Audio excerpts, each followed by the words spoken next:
Fala galera, beleza? Marcos Jaggernaut, tô aqui com o Bruno Pina. E aí, Pina? E aí, Marcão, e aí, galera? Se você não é inscrito no canal, já se inscreve aí, ativa o sininho para receber as notificações quando a gente postar vídeo novo e já deixa o like aí no vídeo, beleza? Fala aí, Pina, vamos falar o que? Sobre o que hoje? Marcão, O que você acha? olha, eu andei vendo o pessoal falando bastante sobre GH. GH e insulina, o que você acha? Uai, vamos aprofundar um pouquinho aí nesse assunto então, GH e insulina. Bora. Então vamos falar sobre GH e insulina, lembrando que, né? Nós não prescrevemos nada, não estamos orientando ninguém a fazer nada, o vídeo é meramente educacional e instrutivo. Tá, okay? E lembrando que, né, insulina mata. Mata de verdade, tá? Tipo, Não é de brincadeira não, é realmente, né? Então, vamos lá, né? Vamos lá. Falar um pouquinho, GH e insulina, o pessoal costuma usar a combinação dos dois juntos, né? Geralmente. É o ideal os dois juntos ou tem condições também de ser usado só o GH, só a insulina? Então, Marcão, vamos lá. Na verdade, a gente vai destrinchar bastante coisa, né? Uhum. Então, assim, vou deixar você direcionar aí para o pessoal porque é um tema bem complexo. Mas, assim, existem casos em que, na verdade, a maioria dos casos, só GH, né? Em conjunto com os esteroides anabolizantes, evidentemente. Eu, pelo menos da forma que eu vejo que vale a pena, né? Sim, porque é um custo muito alto. É um alto. investimento alto. Evidentemente, se a gente estiver falando de uma atriz da Globo, que é milionária, enfim, que está querendo melhorar só a questão de pele, cabelo, unhas e tal, coloca um pouquinho de GH ali e tal, é realmente viável, né? Então, mas geralmente, se tratando de fisiculturistas, a gente associa o GH com... Então, para a gente não se perder um pouco, que vamos falar primeiro então só do uso do GH sozinho. Tá, beleza. Benefícios que o GH sozinho pode trazer. Tem gente que costuma dizer que o GH é para secar. Aí, vou usar o GH porque eu quero secar. Certo. Então usa só o GH, às vezes não usa nenhuma testosterona, nada. Certo. O GH puro mesmo, achando que vai ser para secar. Tá. Então vamos falar primeiro do uso do GH sozinho. Beleza, então vamos lá. O que pode causar? GH sozinho, Marcão, o que acontece? Vamos lá. A lógica é a seguinte: o indivíduo entrou na academia, tem que falar igual policial. Enfim, o elemento entrou na academia, o elemento acabou de entrar na academia, né? Começou a treinar, enfim, tal, aquela coisa toda. Começou a evoluir. Estou falando do processo que é o que é para ser, né? É o certo, né? O certo, ele começou a treinar, passaram-se alguns anos, ele percebeu que dieta, treino, o cara leva a sério, ele se dedica, ele tem consistência, disciplina, né? Faz as coisas com inteligência, vai evoluindo, ele ao longo dos anos chega um ponto que ele percebe que ele bate no platô, não estagna, está treinando, está dando tudo de si, a evolução não vou dizer parou completamente, mas está muito lento. Então, digamos que por algum motivo, qualquer que seja o motivo dele, seja porque ele quer competir, seja porque ele quer chegar num patamar elevado, pelos motivos dele, e aí ele decide iniciar os esteroides anabolizantes, beleza? Chega a um determinado ponto que, assim como aconteceu quando ele era natural, ele chega no platô. Exato. Então, isso aí vai depender muito de cada um, né? Mostra o cotovelo pra galera aí, Marcão. Tá vendo esse cotovelo pontudo? O Marcão, ele utiliza GH há pouquíssimo tempo. E em baixa dosagem, porque a gente é pobre, né? Enfim, inclusive, nem tô usando agora. O cotovelo dele já era assim. Então, assim, isso aqui, o cotovelo pontudo, assim, é um indicador de GF1 alto, de GH basal alto. Então, assim, é um cara que você era um palito, né? Sempre foi magro, mas muito magro. Dificuldade enorme de engordar, né? Sim. É um cara que... Era basicamente assim, eu fazia de segunda a sexta, conseguia ganhar 1 quilo. Ganhei 1 quilo. Sábado, domingo que você não treinava, acabava comendo um pouquinho mesmo porque dormia até mais tarde, acorda mais tarde, aí não tinha aquela rotina de segunda a sexta, já sábado, domingo, perdi 1 quilo. Perdi tudo. Pois é, então assim, ficava naquela, ganha 1 quilo, perde 1 quilo. Então era difícil pra caramba crescer, né? Muito difícil. Inclusive o Marcão, não falem isso com ele, pelo amor de Deus, ele é neurado com esse negócio de ser magro. Mas enfim, voltando aqui, Então, assim, você perceba que é um cara que já tem o GH naturalmente alto, GF1 naturalmente alto. Então, ele devido às características, né, a genética dele, ele já não tem tanta necessidade assim do uso de GH, tanto que ele chegou num patamar bem elevado de volume, de condicionamento, de densidade, sem GH. Evidentemente, GH para ele foi um divisor de águas? Foi, né? Mas a gente tem casos que é o famoso anticiclo, né? Que ele, se não usar nada, não usar nada, realmente é difícil, né? Então, assim, vamos voltar aqui para uma pessoa normal com uma cama normal. Vamos falar, por exemplo, de mim, né? Eu já sou ali, na verdade, um pouco abaixo da média, né? Mas dá para levar, né? De um ponto de vista de genética, eu sou bem ruinzinho, mas a gente, para tudo tem um jeito, né? A gente modula a genética. Tudo tem um jeito, tudo tem um jeitinho nessa vida. Mas enfim, então, pega eu, por exemplo. Eu, particularmente, eu utilizei GH 3 meses da minha vida e para nunca mais, há muito tempo. Então, eu, particularmente, não tenho condição também. Mas eu, por exemplo, tenho uma grande dificuldade de evoluir, né, na situação que eu estou atualmente. Sim, poderia me dedicar mais, poderia dar mais de mim, eu tenho outras prioridades na minha vida, mas poderia evoluir, mas com certeza com o GH a evolução seria maior, porque aí nós vamos entrar qual que é o real diferencial do GH. Se chama IGF. Veja bem, tudo que diz respeito a anabolismo chega num gargalo chamado IGF-1. Então a gente tem comida, treino, hormônios. Aí quando a gente fala de hormônios, a gente está falando de testosterona, de todos os hormônios. Estou falando de hormônios endógenos, não estou falando só de injetar, não. Todos os processos metabólicos associados ao anabolismo desembocam numa coisa chamada IGF-1, que desemboca em algo chamado mTOR.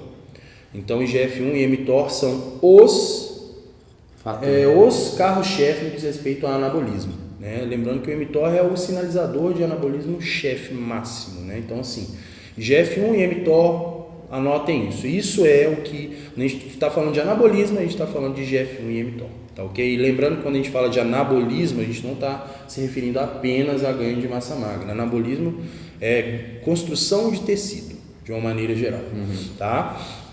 Então a gente tem que ter isso em mente. O que acontece? Digamos que vamos falar, por exemplo, vamos dar um exemplo de uma garrafa. Então, o gargalo da garrafa é o IGF-1. A vazão de água, por exemplo, se eu pegar uma garrafa e ela tem um gargalo desse tamanho e eu viro ela, a quantidade de água que vai cair é X, tem um limite físico ali que é definido por aquele gargalo. Se a gente aumenta esse gargalo, evidentemente a vazão vai ser maior, vai sair mais água de uma vez, né? Então, é mais ou menos essa lógica. O IGF-1 ele vai aumentar o gargalo e aí você vai poder colocar mais comida, mais tudo, exatamente. Vai poder colocar tudo que você fizer que está associado a anabolismo, hipertrofia, todos os processos relacionados a isso vão ser utilizados porque você tem mais IGF-1. E como que você tem mais IGF-1?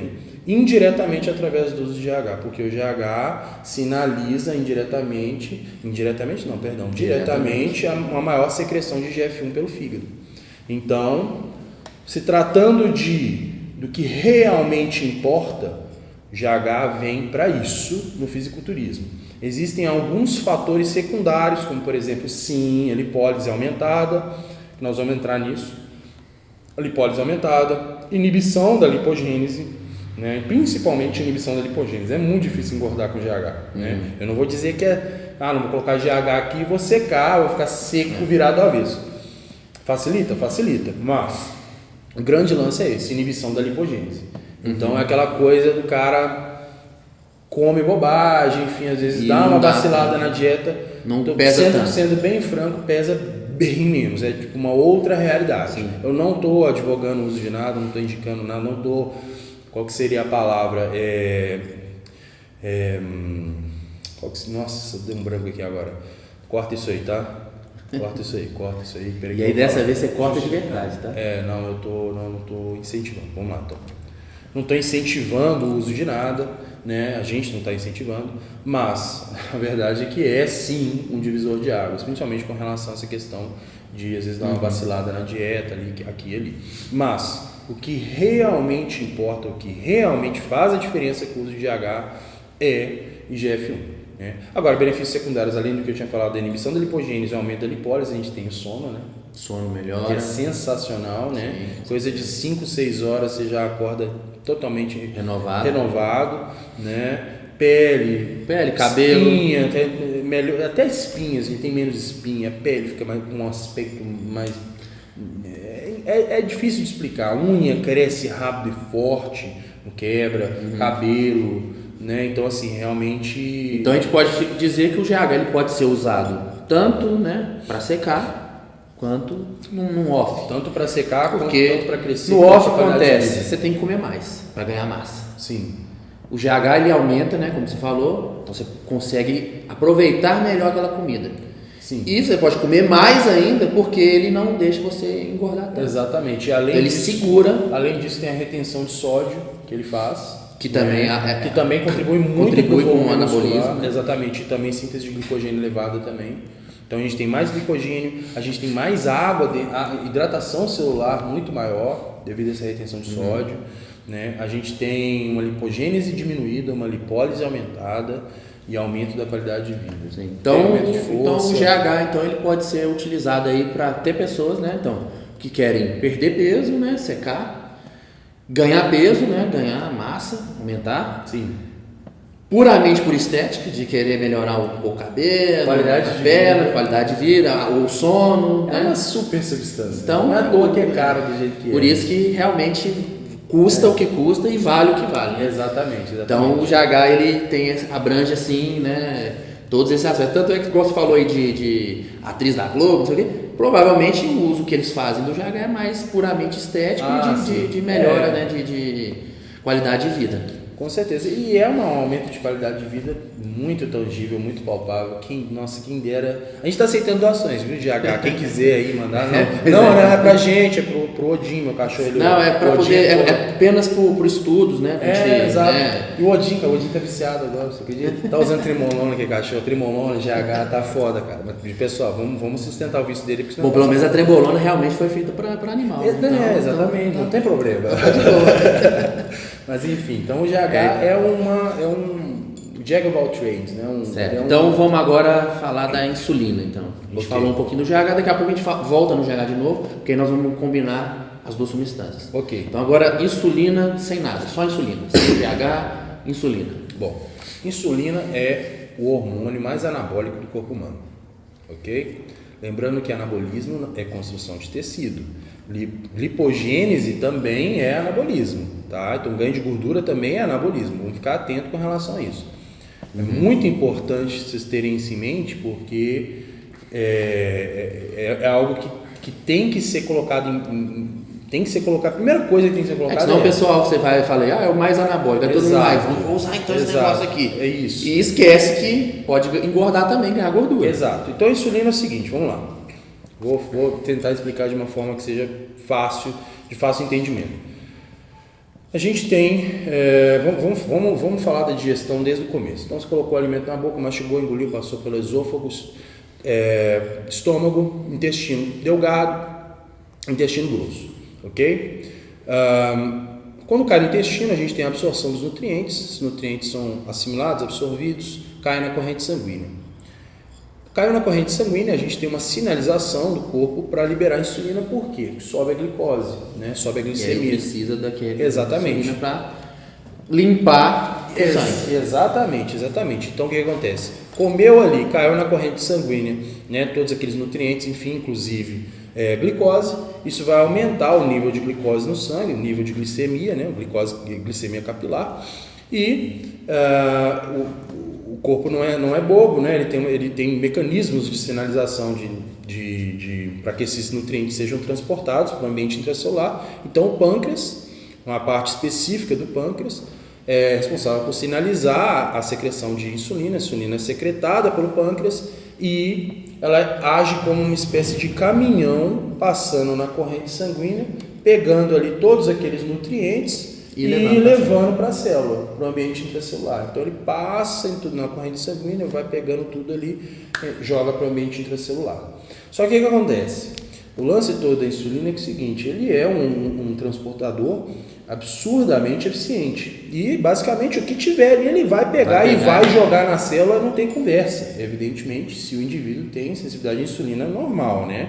Os indivíduos insensíveis à insulina, a história é outra. Mas falando de um indivíduo saudável, digamos que ele shotou ali determinada quantidade de insulina, forçadamente, né, exogenamente, artificialmente, colocou ali 3, 4, 5 vezes, enfim, muito mais do que ele teria naturalmente. O que acontece? A insulina vai fazer a mesma função, só que... vai limpar esse sangue, só que aí vai acabar limpando demais. Exato, só que tipo assim, normalmente, se você colocaria ali X quantidade de glicose, o corpo ia falar assim, não, pô, tem demais aqui e tal, vamos mobilizar tanto e tal, né, mas tem um limite, ele não vai forçar a barra. Vai tirar tudo. Porque ele não vai secretar tanta insulina. Sim, ele vai secretar uma quantidade de insulina compatível com aquilo ali. Mas já a pessoa que injetou vai jogar muito mais. Uma quantidade muito maior do que a que produziria. Então vai forçar absurdamente. Exatamente, então vai realmente limpar o sangue.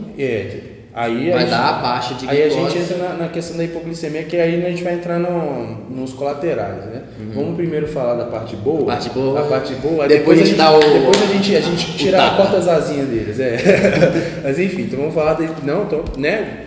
Voltando aqui então, passa ali na corrente sanguínea, limpa o sangue, entre aspas, uma boa, né? A forma como você colocou ficou boa, e joga no ambiente intracelular. O que acontece? O que a gente tem com isso? Se tem mais nutrientes. Evidentemente você vai nutrir muito mais as células, só que o pessoal tem que lembrar, viaja na maionese no seguinte sentido, eles não sabem distinguir glicogênio de síntese proteica. Então uma coisa, glicogênio no caso, glicogênese, né? Então assim, a quantidade de glicogênio elevada, devido a essa glicogênese elevada, eles confundem esse volume de água com músculo. Então o que acontece? Digamos ali num protocolo ali de só insulina, que por sinal é uma burrice tremenda em 99% dos casos, tem algumas exceções, mas enfim, a não ser que seja tipo um Marcão, e mesmo assim para você não foi bom, né? Questão do ganho de gordura visceral e tal. Então para ele que tem uma genética bem acima da média não deu certo, imagina para mim, por exemplo, que eu já fiz esse teste, foi horrível, nunca mais farei. Estragou o shape. Estraguei o shape. Que já não era tão... Que já era uma bosta, ficou uma bosta colossal, entendeu? Na época. Então mas enfim, vivendo e aprendendo, bom que eu meto a cara a tapa ao invés de só falar, né? Mas enfim, então, voltando aqui, então a gente tem esse aumento de glicogênio absurdo, uma supercompensação de glicogênio elevadíssima, realmente o ganho é grande de volume, relativamente pouco tempo, mas junto com esse volume de glicogênio vem um acúmulo de gordura visceral, principalmente enorme, você vira um sapo quadrado, horroroso, esquisito, nojento, literalmente nojento, né? A pele fica esquisita, fica todo esquisito, um ganho de gordura elevado, muito difícil controlar volume mesmo de água também. Exato, retido, esquisito. Tira a insulina, fica a gordura, fica o estrago no shape e você perde aquele volume de água, vai embora. Exato, você não constrói, tipo assim, pode até ser que haja uma construção, mas não é tanto. É mais água, mais retenção, mais aquele inchaço. Porque você não consegue aumentar a síntese proteica. Vou administrar a insulina, aumenta um pouco o IGF-1, aumenta, porque a insulina e o IGF-1 estão correlacionados, né? Então assim, o uso de insulina, até porque o IGF-1 ele é Insulin Growth Factor 1. Então é fator de crescimento insulino símile 1. Então é similar à insulina, fator de crescimento similar à insulina. Então é muito parecido a estrutura dele com a insulina. Então, e a insulina ela também tem relação com o IGF-1 no sentido de você ter mais insulina, os níveis de IGF-1 também aumentam. Só que nesse caso é mínimo, não tem nem comparação com o uso de GH. Exatamente. Então o custo-benefício é bem ruinzinho. Então, aproveitando que você já está falando aí mal da insulina, já vamos emendar aí com outros colaterais também, então, que seria o caso da hipoglicemia. Então, basicamente, shotou insulina, não tem quantidade de carboidratos adequada, você morre, tá? entra em colapso, hipoglicemia severa, só que acontece, numa situação Você normal, digamos que você principalmente, está acostumado a comer de 2 horas, 3 horas, se você sai na rua, sem sua marmita, você passa mal, não passa? Dá uma hipoglicemiazinha ali cabulosa. Mesmo sem estar usando nada. Sem usar nada, pois é. Aí você imagina usando agora. Só que você se sente mal, mas não tem como comer e tal, passa, não passa? Depois de um tempinho você dá uma estabilizada. O corpo ele regula, ele tem como contrabalancear. Quem nunca viu o caso do menino que foi pra escola sem comer e tal, jogou bola lá e tal, passou mal, desmaiou, né, de fome, né? Claro, o corpo humano ele é muito mais resistente do que o pessoal acha, né? Então assim, vai acontecer isso 1, 2 vezes, o corpo vai adaptando. É a mesma coisa do lance do jejum intermitente, do aeróbio em jejum e tal. Isso é uma questão de adaptação. O corpo humano ele é altamente adaptável. Então, nesse caso, tranquilo. Só que você é um idiota, entendeu? Você é um idiota. Você foi lá, pegou a seringa de insulina, chutou 30 UI, 40 UI, 50 UI. Uma quantidade muito além do que você produziria, exatamente, necessidade. Exato. Então, você criou uma situação completamente atípica e agressiva, indesejada e que o corpo não tem como contra-regular. Ele não tem como. Você jogou ali uma quantidade de insulina que não era nunca para você ter liberado aquela quantidade de insulina naquele tempo. E aí, se você não comer a quantidade de carboidratos, no caso, ingerir a quantidade de glicose necessária para contrabalancear aquela quantidade de insulina administrada, o que vai acontecer? Insulina demais para pouca glicose, vai carregar a glicose demais para o ambiente intracelular, vai sobrar de menos na corrente sanguínea, você vai ter hipoglicemia, vai faltar glicose no cérebro, você vai entrar em colapso, vai desmaiar. Você pode desmaiar. Primeiramente desmaia. Desmaia. Aí vamos supor, você desmaiou aqui agora na minha frente aqui. O pessoal não sabe. Eu não sei por que você desmaiou. Quanto mais vou ligar pro SAMU aqui e aí. Até o SAMU chegar, você já morreu. Quanto mais tempo sem, de duas, ou você não morre, ou você morre, ou pior ainda, você fica vegetando, né? Pior ainda. Então, assim, esse vídeo, até não sei se vocês perceberam a entonação mais agressiva, né? Tem que ser agressivo pro pessoal, por favor, não façam bobagem, porque o pessoal já está fazendo bobagem, na verdade, então esse vídeo ele veio para isso, para justamente mostrar que realmente é perigoso e que não deve ser feito assim, né? Tipo, vou lá, eles falaram que o trem é anabolizante ali e tal. Pois é. Vou crescer, vou ficar grandão. Infelizmente, Marcão, como eu havia dito num vídeo, né? O conhecimento é livre e deve ser compartilhado, mas ao mesmo tempo, o conhecimento nas mãos erradas, ele é perigoso, né? Então, assim, a gente está aqui passando conhecimento, né? E vamos passar mais conhecimento ainda, mas, por favor, utilizem esse conhecimento de forma inteligente. Então, basicamente, insulina é um divisor de águas no fisiculturismo atual, mas tem que ser utilizado com o maior grau de instrução e profissionalismo possível. Então, a gente falou do GH e da insulina. Então, vamos agora combinar os dois, para finalizar aqui, falar um pouquinho dos dois. Vou pôr a minha ideia. Então, a insulina, igual você falou, você vai acabar comendo mais, né? Vai te limpar mais o sangue.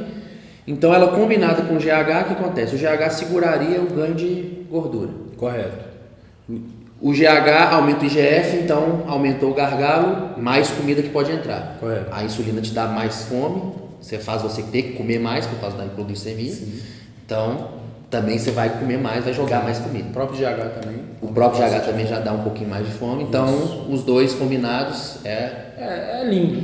Perfeito, assim. É lindo. Assim. Lindo. Falando de fisiculturismo, né? De quem tem, intuito, indicação, né, para isso, entre aspas, né? Quando a gente associa a sinergia dos esteroides anabolizantes com uma alimentação impecável, com um treino absurdo, uma genética de preferência acima da média, a gente joga o GH e a insulina em conjunto, aí a gente tem os fisiculturistas de hoje em dia. O cara com, sei lá, 1,70m e 115, 120 quilos seco no palco. Big Ram, por exemplo, 130, 135 quilos no palco. Aquilo ali é isso. Aquilo ali é quantidades cavalares de GH, insulina, quantidades cavalares de insulina e de anabolizantes também. de esteroides testosterona. anabolizantes. A grande questão é a seguinte, os esteroides anabolizantes chegam a um ponto que não adianta. Você pode colocar ali 4, 5, 6, 10 gramas, você vai ficar doente, o seu corpo vai ficar tóxico. Quando a gente coloca GH e insulina, aí esse limite aumenta. Então a gente pode dizer que seria um turbo. É tipo um turbo e forjar o motor. Exatamente. É forjar o motor e turbo ao mesmo tempo. Porque forjar o motor por quê? Porque você prepara o motor para aguentar aquilo. Você dá uma estrutura maior para o motor e força ele ao máximo. O GH seria forjar o motor, na verdade. E a insulina é o turbo. E a insulina seria tipo turbo. Então, insulina, os esteroides anabolizantes, comida, seria tipo turbo. Certo. Foi ótima essa analogia, parabéns. Então beleza, galera. Mais um vídeo aí. Falamos aí do GH da insulina. Valeu. Muito obrigado.